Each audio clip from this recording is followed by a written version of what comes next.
Sistem Nasional Pemantauan Kekerasan Indonesia.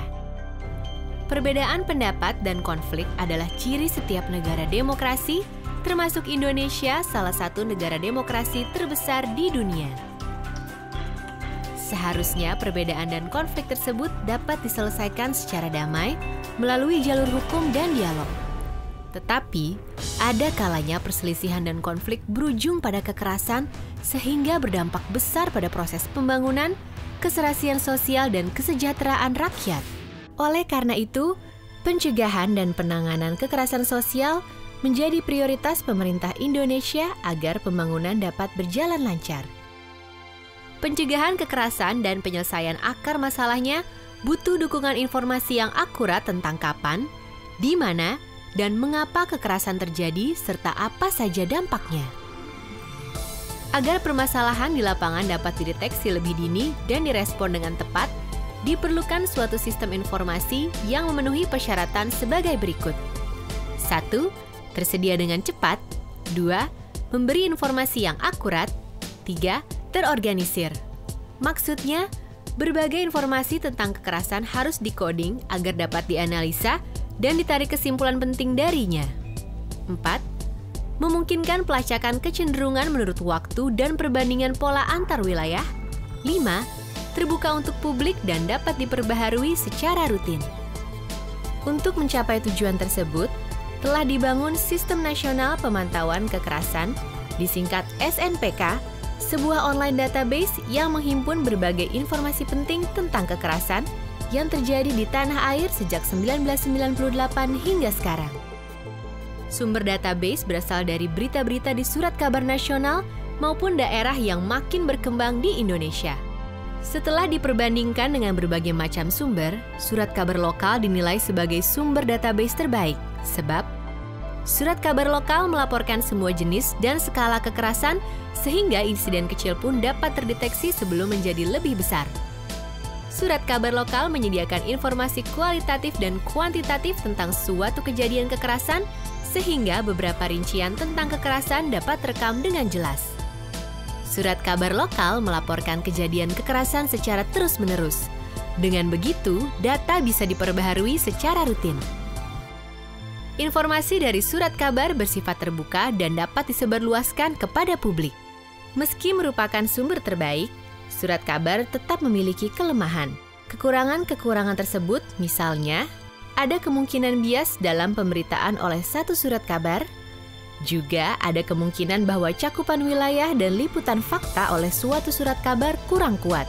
Kelemahan-kelemahan tersebut diatasi dengan beberapa cara, yakni 1. Digunakan beberapa surat kabar lokal di setiap provinsi agar kelemahan masing-masing koran dapat saling tertutupi. Paling tidak di suatu provinsi digunakan 4 surat kabar lokal. 2. Surat kabar yang dipilih di setiap daerah telah melalui proses penilaian secara kualitatif atas kebijakan redaksi dalam hal verifikasi fakta-fakta.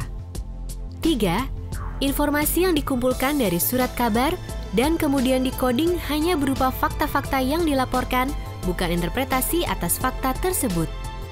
Untuk kejadian kekerasan yang cukup besar, dilakukan verifikasi tambahan melalui beberapa cara, termasuk melakukan pemeriksaan silang dengan sumber non-media, misalnya publikasi NGO, akademisi, dan lain-lain, dan spot check di lapangan bila diperlukan. Metodologi pengumpulan data seperti ini telah digunakan di Indonesia dan beberapa negara lain, misalnya dalam studi Unsphere di Indonesia, program Aceh Peace Monitoring Update, serta saat pendataan informasi seputar konflik Hindu-Muslim di India. Dalam proses pengumpulan sumber dan coding data, pertama-tama puluhan surat kabar dikumpulkan dari masing-masing provinsi dan dikirim ke Jakarta di mana arsip dari koran tersebut diubah ke dalam bentuk digital. Proses coding ini dilakukan tim yang telah dilatih metodologi SNPK serta menggunakan panduan dan instrumen yang tetap dan terstandarisasi. Dari arsip digital, tim memilih berita-berita yang melaporkan peristiwa kekerasan. Berita-berita terpilih dari masing-masing surat kabar digabung agar terbentuk sebuah klaster insiden kekerasan sebagai sebuah unit dasar dalam database. Lalu, setiap insiden kekerasan dikelompokkan ke dalam 4 kategori, yaitu konflik, kriminalitas, kekerasan dalam rumah tangga atau KDRT, serta kekerasan dalam penegakan hukum. Untuk setiap insiden kekerasan, beberapa informasi penting dicatat melalui proses coding. Proses coding adalah penerjemahan informasi dari bentuk teks ke dalam angka untuk mempermudah analisa. Informasi yang dikoding adalah 1. Tanggal dan lokasi insiden kekerasan. 2. Afiliasi dan jumlah aktor yang terlibat. 3. Senjata yang digunakan. 4. Jumlah dampak. 5. Bentuk kekerasan. 6. Intervensi yang diupayakan untuk menghentikan kekerasan dan hasil yang dicapai. 7. Narasi singkat dalam bentuk teks.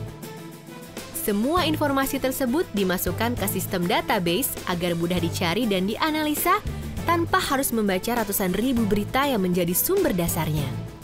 Situs Sistem Nasional Pemantauan Kekerasan dapat diakses melalui internet dan bisa dimanfaatkan oleh lembaga pemerintah, organisasi swadaya masyarakat, akademisi, dan masyarakat umum. Data yang tersedia dapat dianalisa untuk 1. Memetakan kerawanan agar targeting wilayah untuk program dan kebijakan lebih efektif. 2. Memantau kecenderungan dan tingkat kekerasan agar dapat menilai efektivitas program dan kebijakan. 3.